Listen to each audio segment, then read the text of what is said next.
2020 was like this, guys.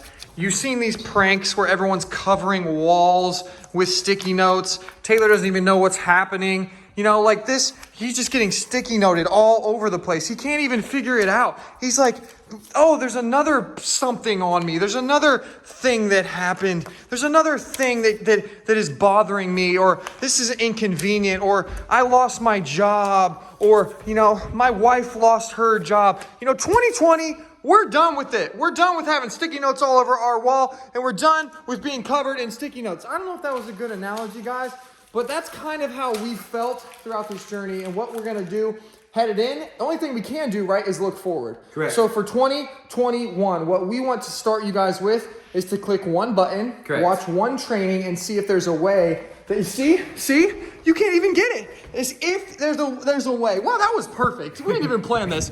If there was a way for you to get 2020 off your back. Wow. Literally, if there's Wow. a way to get the monkey off your back, start fresh. Any last words for him? I didn't even tell you what we were going to do. No, there. guys, if you click the link, what it's going to be is a training or some kind of survey, something about Amazon, right? Yep. It's what we do. It's what's pushed us through 2020. We have big goals in 2021, and our entire mission is simply to share it with other people, okay? Yes. Click the button. We're here to help. Let's go! Let's do it. Also, did you get that off my back? Or I is it did. still 2020 is off your back. Oh, thanks, man. And you can get it off your back too by clicking the button right there. there? Right there. Right there. Okay, bye.